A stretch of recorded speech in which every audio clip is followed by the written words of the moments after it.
Good morning po sa lahat. Magandang umaga po, Bishop. When my son Jonas was taken or abducted, equipped with nothing but a mother's desire to rescue her son from the clutches of his abductors, I entered headlong into a cruel, convoluted world of injustice, betrayal, and cover-ups. I was ignorant of so many facts, and I didn't know that there were better options, which I should have taken, or at least have considered. But through the years, and surely mostly through divine intervention, as nothing happens without God's allowing it. And I believe when trials strike, grace overflows. Somehow, a better appreciation of a Christian's response to injustice have been nourished by people and events. Actually, some of you are here, those who have helped me, and I would like to thank you now. This makes me say now that I should have gone back to your office, Bishop Broderick, when I sought your help 14 years ago. I wonder if you remember that. What has happened to me has and is happening to most well-intentioned Christians. We want to do what is right, but sometimes out of impulse, we think that we can do everything. In our day-to-day struggle to choose between good and evil, when we are presented with opportunities to bring Christ to the places where we go, most often than not, we forsake Christ and we fail. Of course, it's easy to say that we should choose good, but our experiences tell us that so many times indeed we do fail.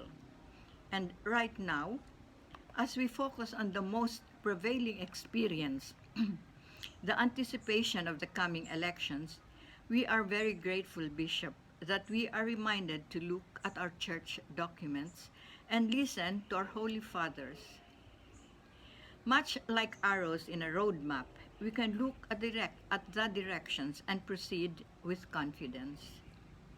It is timely that we are reminded that the primary obligation of the lay is to act directly and in a definitive way in the temporal sphere according to Apostolicam Actuositatem, and that religion should not be consigned within us, but should penetrate every aspect of our life as found in Evangelii Gaudium.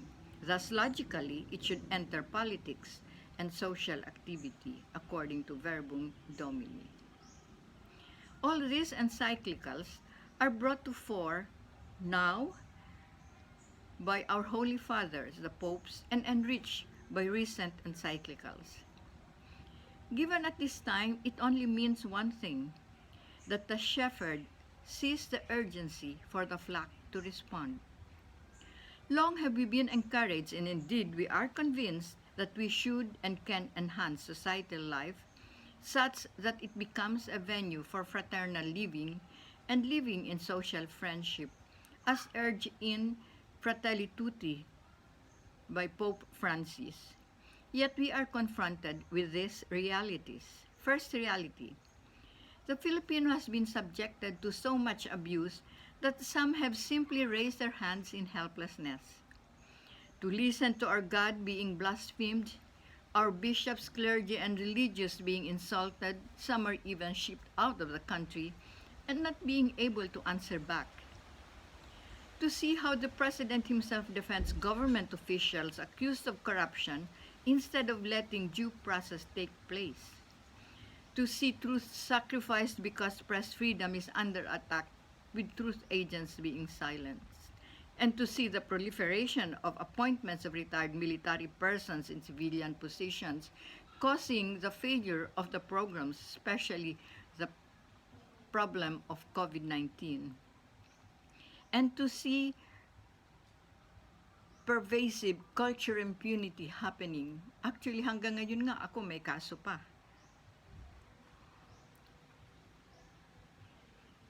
But that's a long story. These are simply a few abuses heaped on us. We shake our heads.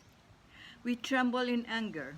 Some even curse, Kung minsan ako napapaluha na lang habang nakikinig na balita sa TV. But how do we fight this? The second reality. The church is aware that the laity who lives in the world and is confronted with situations such as this should be equipped. Equipped with the necessary knowledge, with strong faith, anchored on the belief that if God is with us, we cannot fail, and driven by compassion for the voiceless, the poor, the least, and the lost. Political catechesis in all parishes to bring this to the grassroots may be the only way to equip the laity. The bombardment of lies in social media can be neutralized if truth were fed directly. The third reality. Naivety on the fact that compromises can take away the very freedoms that we treasure afflicts many. To compromise one vote in favor of cash can lead to choices being forced on us. Yet most believe that God will understand. Naintindihan na yan ng Diyos, sasabihin ng iba, when they choose to accept the money to buy food for their family, unaware that by compromising, he is giving up his freedom.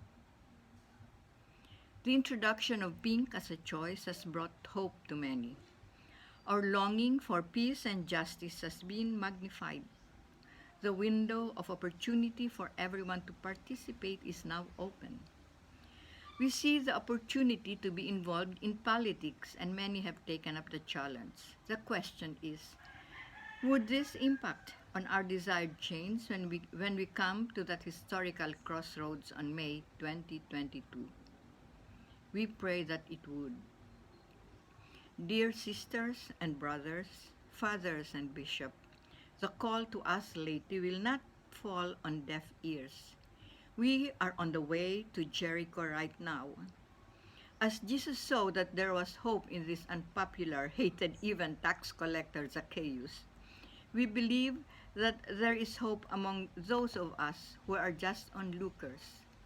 What we can do is to ask them to come down and engage them in the manner that Jesus did, and that is with respect and with love. And just as Jesus brought a persistent blind man from the side of the street to the center of the road to cure him and make him see, we should also look around and see who are at the periphery of society and bring them to the center of our attention and help him see. The tender love, which is sincerely felt, should be expressed concretely through concrete action. Marami po akong kilala pag nanonood ng TV at nakikita itong mga gutom nating mga kababayan, yung street families, they express their pity and say, kawawa naman sila, talagang kahabag-habag. But they do not do anything. Bishop, we will continue our journey in the road to Jericho. And in our own little way, we hope to be able to do something. And when it is time, we believe that Jericho will be delivered unto the hands of the righteous. When the enemy, equipped with better weapons, more money, more propaganda, blast with their trumpets, have all the people give a loud shout, then the wall of the city will collapse, and the people will go up, every man straight in. Joshua 6 promises. With prayers storming heaven, how can we not be heard? Allow me to end my reaction with the words of an Austrian poet, Rainer Rilke. Go to the limits of your longing. Let everything happen to you, both beauty and terror. Just keep on going. Bishop, we will continue this journey and keep on going. Thank you very much.